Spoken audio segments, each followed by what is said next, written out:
Hello नमस्कार प्यारे विद्यार्थियों, आप सभी का इस YouTube चैनल पर स्वागत है। आज अपने कक्षा 12 कृषि रसायन विज्ञान का अध्याय नंबर 6 अम्लीय तथा लवण प्रभावित मृदाओं के बारे में अध्ययन कर रहे हैं। इससे पहले एक क्लास के अंदर अपने अम्लीय और लवणीय मृदाएं क्या होती हैं उनके बारे में थोड़ी सी सामान्य जानकारी यहाँ पे देखी थी, और उसके बाद अपने अम्लीय मृदाएं किसे कहते हैं, अम्लीय मृदाएं कितने प्रकार की होती हैं, उसके बारे में अध्ययन किया था। आज अपने इस क्लास के अंदर अध्ययन करेंगे कि अम्लीय मृदा बनती किस प्रकार से है। जो मृदा होती है वो अम्लीय मृदा किस प्रकार से बन जाती है, किन किन कारणों से बनती है, उसके बारे में यहाँ पे अपने अध्ययन करना है। सबसे पहला कारण अपने को दे रखा है नेचर ऑफ पेरेंट्स मटेरियल, यानी कि जो पैतृक पदार्थों की प्रकृति है, पैतृक पदार्थों की प्रकृति से भी जो मृदा है वो क्या हो जाती है, अम्लीय बन जाती है। अब किस तरीके से बनती है उसको अपने यहाँ पे पढ़ते हैं। तो यहाँ लिखा है चट्टानों में बसम खनिजों की अपेक्षा क्वार्टज एवं सिलिका की मात्रा अधिक हो जाने पर अम्लीय चट्टानें बनती हैं। यानी कि चट्टानें जो होती हैं, जो मृदा है, मृदा कहाँ से बनेगी, चट्टानें जो टूटेंगी, चट्टानों के टूटने के बाद मृदा का निर्माण होता है। तो जिन चट्टानों के अंदर बसम, अब बसम क्या होते हैं, तो बसम की अगर अपने बात करें तो जैसे सोडियम है, पोटेशियम है, जिसको अपने बेस कहते हैं, जिसको अपने क्षार भी कह देते हैं, जो स्वाद में कड़वे होते हैं और जो लवण अम्ल के साथ मिलकर लवण का निर्माण करते हैं। यानी कि बसम एक प्रकार से क्या है, क्षार जिसको अपने कह सकते हैं, वो बसम के अंदर आते हैं, जिसके अंदर सोडियम हाइड्रोक्साइड है। यानी कि सोडियम का मतलब अपने लिख सकते हैं NaOH, सोडियम हाइड्रोक्साइड, ये बसम के अंदर आता है। पोटेशियम हाइड्रोक्साइड यानी कि ये भी बसम के अंदर आता है। तो यानी कि जो जलीय विलयन के अंदर OH देते हैं उसको अपने क्या कहते हैं, क्षार कहते हैं। जो स्वाद के अंदर क्या होते हैं, कड़वे होते हैं। जो अम्ल के साथ अभिक्रिया करके लवण का निर्माण करते हैं उसको अपने बसम कहा जाता है। अब अपने बात करें कि जिन चट्टानों में बसम खनिजों की अपेक्षा यानी कि बसमों की तुलना में क्वार्टज एवं सिलिका की मात्रा अधिक होती है, लेकिन बसम की मात्रा कम हो जाए, क्वार्टज और सिलिका की मात्रा अधिक हो जाने पर वो चट्टानें अम्लीय चट्टानें बनती हैं। अब यहाँ पे अपने बात करें कि जी क्वार्टज क्या होता है। अगर अपने क्वार्टज यहाँ पे शब्द आए, क्वार्टज क्या होता है, तो क्वार्टज भी रेत और ग्रेनाइट से मिलकर बनता है। क्वार्टज जो है वो रेत होती है एक तो इसके अंदर, और एक इसके अंदर अपने ग्रेनाइट होता है। ग्रेनाइट और रेत का जो प्रमुख घटक है वो अपना यहाँ पे क्या आ जाएगा, क्वार्टज आ जाएगा।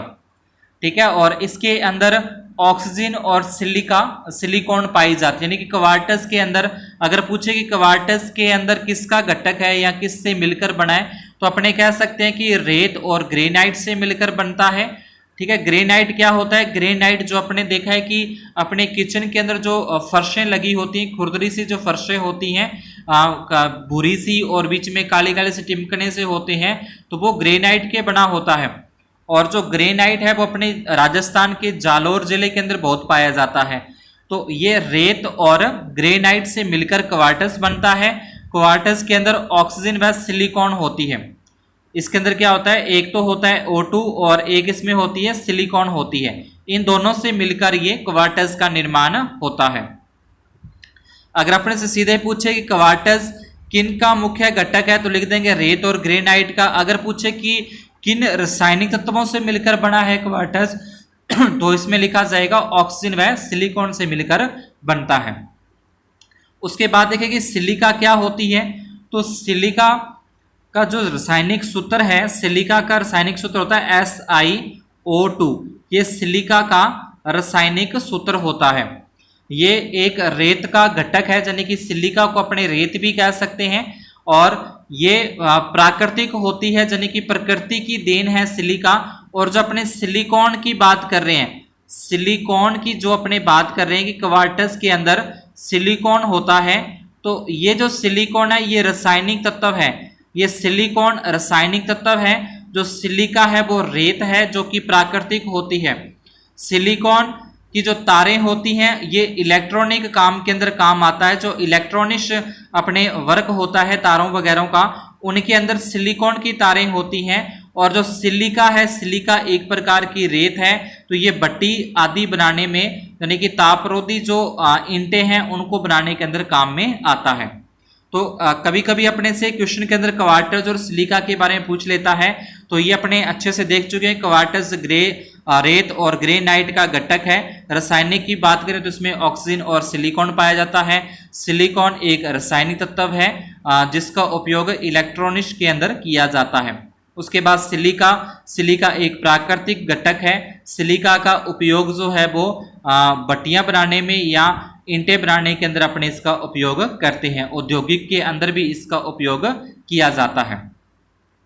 तो अब अपने इस लाइन का दोबारा से अर्थ देखें तो इसमें कह रहा है कि चट्टानों में बसम जो होते हैं, बसम खनिजों की अपेक्षा क्वार्टज और सिलिका की मात्रा अधिक हो जाने से अम्लीय चट्टानें बनती हैं। अब चट्टानें अम्लीय बनेंगी तो उन चट्टानों के टूटने से जो मिट्टी बनेगी, जो उनसे मृदा का निर्माण होगा, तो अम्लीय चट्टानें हैं तो उनसे मृदा भी अम्लीय ही बनती है। तो एक तो ये कारण हो गया कि चट्टानें अम्लीय हैं तो उससे जो मृदा है वो भी अम्लीय बनती है। उसके आगे देखें, इनमें उपस्थित सिलिका जल के साथ संयोग करके, यानी कि जो सिलिका है, सिलिका मतलब SiO2 जो है, SiO2 ये जल के साथ मतलब H2O के साथ अभिक्रिया करके, इसके साथ रिएक्शन करके आर्थोसिलिसिक अम्ल बनाती है और एक ये ट्राइसिलिका अम्ल बनाती है। तो यहाँ पे भी किसका निर्माण हो रहा है? एसिड का निर्माण हो रहा है, अम्ल का निर्माण हो रहा है।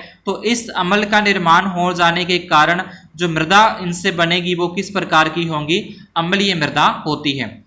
तो इसमें सिलिका जल के साथ संयोग करके या अभिक्रिया करके आर्थोसिलिसिक का निर्माण करती है, इसका सूत्र आ जाएगा। और एक ट्राइसिलिसिक अम्ल का निर्माण करती है, इसका सूत्र हो जाएगा, का निर्माण करती है। इन अम्ल का निर्माण हो जाने के कारण जो चट्टानें हैं वो अम्लीय बनेगी और अम्लीय चट्टानों से बनने वाली मृदा भी क्या हो जाएगी? अम्लीय होती है। तो इसलिए कहा गया कि पैतृक पदार्थ, पैतृक मतलब जो पेरेंट्स होते हैं, जो उनके माता पिता है, अगर माता पिता ही अम्लीय प्रकृति के हैं तो उससे जो उत्पन्न होने वाली संतान है, जो उससे चट्टानों से जो बनने वाली मृदा है वो भी क्या होगी? अम्लीय प्रकृति की होगी। पहला कारण तो ये हो गया अम्लीय मृदा बनने का। उसके बाद अपने नेक्स्ट देखते हैं कि उसके अगला कारण क्या है। तो अगला रीजन यहाँ पे अपने को दे रखा है रिमूवल ऑफ बेसेस, यानी कि बेस का क्षीण होना। बेस जो अभी अपने पढ़ा, जिसको अपने बसम भी बोला गया था, बसम, ठीक है। बेस का मतलब बसम होता है, जिसको अपने BASE बेस मतलब इसको अपने क्षार भी कह सकते हैं, इसको अपने सोडियम, पोटेशियम आदि ये काफी सारे बसम होते हैं। तो ये वो है कि बेस या बसम लिख सकते हैं या फिर क्षार लिख सकते हैं। बेस बसम का क्षीण होना, क्षीण होने का मतलब है कम हो जाना। तो यहाँ किसके अंदर अपने देखें तो आगे दे रखा है अधिक वर्षा वाले क्षेत्रों में जहां मृदा संकीर्ण पर। मृदा संकीर्ण क्या होता है कि मृदा के जो छोटे छोटे कण होते हैं, बारीक बारीक कण होते हैं मृदा के, वो मृदा संकीर्ण पर अधिशोषित घुलनशील बाष्मिक आयन जैसे कैल्शियम है, मैग्नीशियम है, सोडियम है, पोटेशियम आदि अधिक जल में घुलकर मृदा के निचले स्तरों में चले जाते हैं। जैसे कि मान लो कि ये मृदा का कण है और इसके ऊपर कैल्शियम है, ये दूसरा मृदा का कण है, इसके ऊपर मैग्नीशियम है। लेकिन पूरी की पूरी जो मृदा का कले है, मृदा का जो कले है, इसके ऊपर ये सारे कैल्शियम भी पाया जाता है, इस पे मैग्नीशियम पाया जाता है, इसमें सोडियम भी पाया जाता है, इसमें पोटेशियम भी पाया जाता है, इसके ऊपर हाइड्रोजन भी पाया जाता है, इसके ऊपर एल्यूमिनियम्स भी पाए जाते हैं। तो ये सारे के सारे तत्व ही मृदा के ऊपर विद्यमान होते हैं। लेकिन जब ज्यादा वर्षा होती है, जहाँ फिर ज्यादा जहाँ पे पानी भरा रहता है मृदा के अंदर, जहाँ पे ज्यादा जल होता है, तो उनके अंदर ये जो कैल्शियम है, मैग्नीशियम है, सोडियम है, पोटेशियम है, ये जल के अंदर घुलकर नीचे हो जाते हैं, नीचे की परतों में चले जाते हैं, नीचे की तहों में चले जाते हैं। और ये हाइड्रोजन और एल्यूमिनियम जो होते हैं, हाइड्रोजन और एल्यूमिनियम जल के अंदर कम घुलनशील होने के कारण ये मृदा के ऊपर ही रह जाते हैं। अब हाइड्रोजन और एल्यूमिनियम के कारण मृदा क्या हो जाती है, अम्लीय प्रकृति की हो जाती है। अधिक जल में घुलकर मृदा के निचले संस्तरों में चले जाते हैं और अपेक्षाकृत कम घुलनशील जो एल्यूमिनियम और आयरन के यौगिक मृदा में रह जाते हैं। इन यौगिकों की प्रकृति क्या होती है, अम्लीय प्रकृति होती है। अब ये सारे के सारे तो मृदा जल के अंदर घुलकर नीचे की तहों में चले जाएंगे और एल्यूमिनियम और आयरन जो कि कम घुलनशील है ये मृदा के ऊपर ही रह जाएंगे और ये दोनों के दोनों अम्लीय प्रकृति के होते हैं। अम्लीय प्रकृति के होने के कारण और यहाँ से क्या हो जाएगी, इनके ऑक्साइड और हाइड्रोक्साइड जल के साथ अभिक्रिया करके किनके ऑक्साइड हो जाएंगे, एल्यूमिनियम और आयरन के जो ऑक्साइड और हाइड्रोक्साइड है वो जल के साथ अभिक्रिया करके विलयन में H+ आयन मुक्त करते हैं। अब इस H+ आयन के कारण ही जो मृदा है वो क्या हो जाती है, अम्लीय हो जाती है। यानी कि जो एल्यूमिनियम आयन है और जो आयरन्स है अपने पास, ये इनके जो हाइड्रोक्साइड है या इनके जो ऑक्साइड है वो जल के साथ अभिक्रिया करके हाइड्रोजन आयन उत्पन्न करते हैं। यानी कि जल के साथ अभिक्रिया करेंगे तो जल के साथ अभिक्रिया करने से ये क्या बन जाएगा, एल्यूमिनियम ऑक्साइड या एल्यूमिनियम हाइड्रोक्साइड बन जाते हैं। एल्यूमिनियम ऑक्साइड हो जाएगा या फिर एल्यूमिनियम हाइड्रोक्साइड हो जाते हैं। तो यहाँ से क्या होगा कि जो ऑक्सीजन है वो तो इनके साथ अभिक्रिया कर लेगा, बचेगा हाइड्रोजन यहाँ से मुक्त हो जाते हैं, फ्री हो जाते हैं, जो मृदा को क्या करते हैं, अम्लीय प्रकृति की कर देते हैं। इसके अलावा जब घुलनशील क्षारों का निक्षालन द्वारा ह्रास होता है, निक्षालन का मतलब होता है नीचे के पैंदे में चला जाना, यानी कि जब घुलनशील क्षार है वो जल के अंदर घुलकर उनका निक्षालन हो जाता है, मृदा में कार्बनिक अम्ल व अन्य उत्पन्न अम्लों के H+ आयन मृदा के संकीर्ण पर उपस्थित भस्मों का विस्थापन कर देते हैं। भस्म जो होते हैं, भस्म का मतलब जैसे कैल्शियम मैग्नीशियम वगैरह है, तो ये क्या करेंगे, इनका विस्थापन कर देगा। कौन कर देगा, हाइड्रोजन जो आयन है वो इनको विस्थापित कर देगा और इनकी जगह पे खुद हाइड्रोजन आ जाने से जो मृदा है वो अम्लीय प्रकृति की हो जाती है। नीचे अपने रिएक्शन देखें यहाँ पे किस तरीके से होती है। तो ये तो हो जाएगा कार्बन डाइऑक्साइड, ये हो जाएगा जल। ये कहाँ से आते हैं, तो ये जो भी सड़े गले पदार्थ होते हैं, जो अपना कार्बोहाइड्रेट है, कार्बोहाइड्रेट का जब विच्छेदन होता है, विच्छेदन का मतलब जब उसका अपघटन होता है, जब वो छोटे छोटे टुकड़ों के अंदर टूटता है, तो टूटने के बाद वो पूर्ण रूप से अपघटित होकर कार्बन डाइऑक्साइड और जल का निर्माण करता है। कौन करता है, जो होता है कार्बोहाइड्रेट होते हैं, ग्लूकोज जो होता है, जब उसका पूर्ण रूप से अपघटन होता है तो वो कार्बन डाइऑक्साइड और जल के अंदर टूटता है।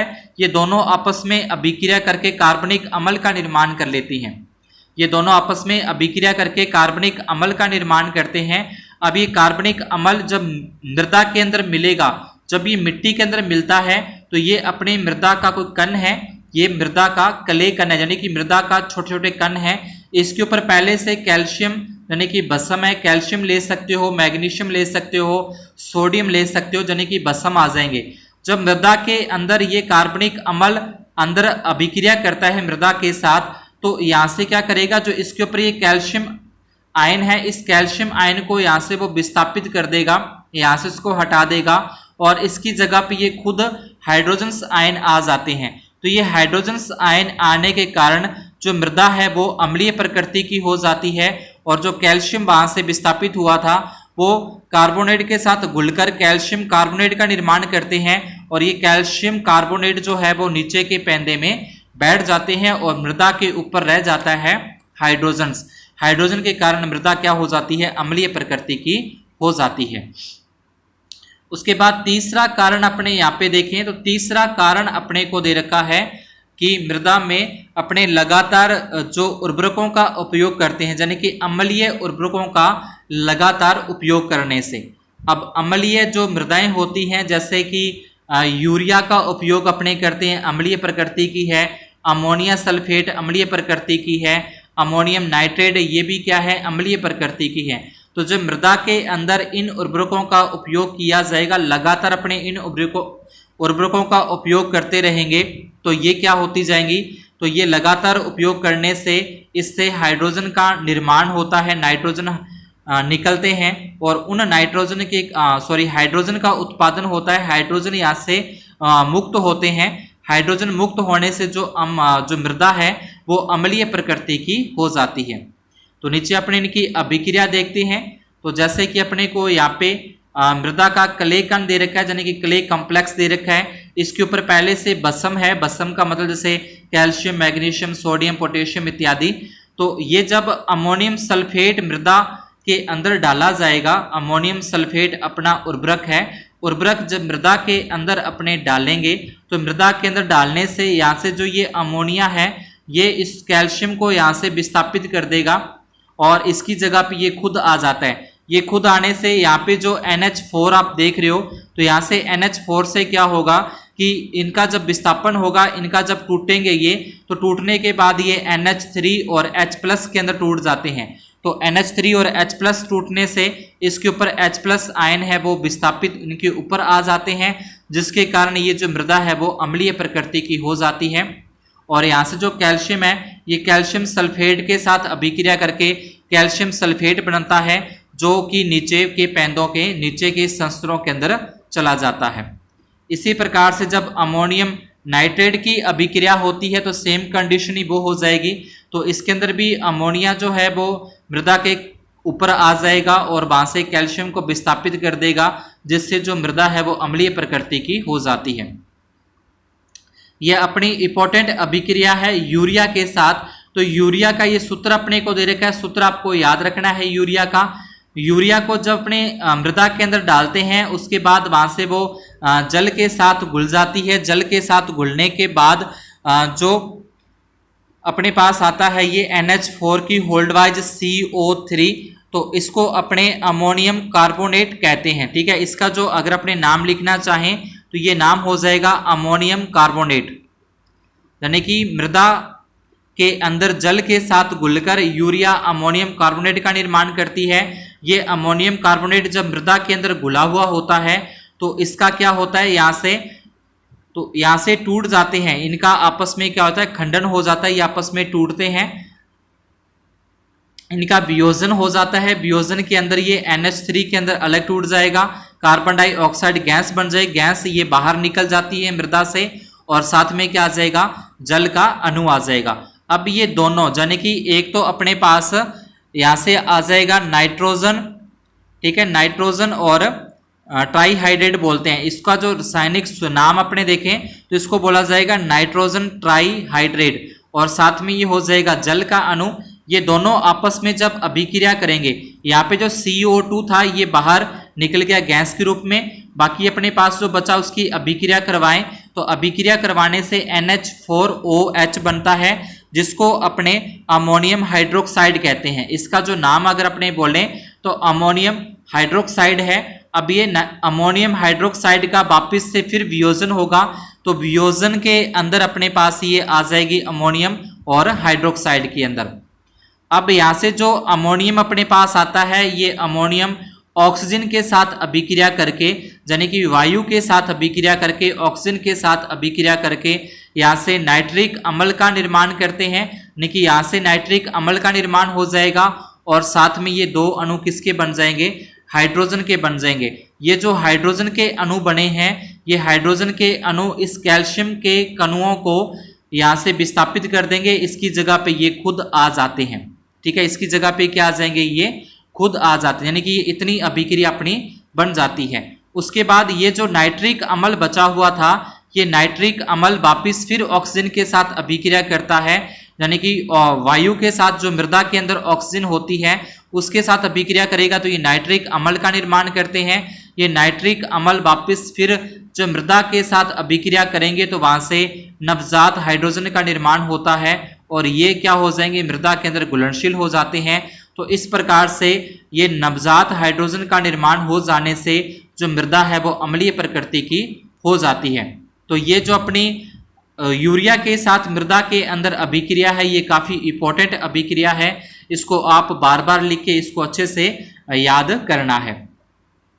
उसके बाद अगला अपना जो पॉइंट आता है वो उसके अंदर है, अगले पॉइंट के अंदर अपने ऑर्गेनिक मैटर आते हैं, यानी कि जीवाश्म जो पदार्थ है, जीवाश्म पदार्थों से भी जो मृदा है वो अम्लीय प्रकृति की हो जाती है।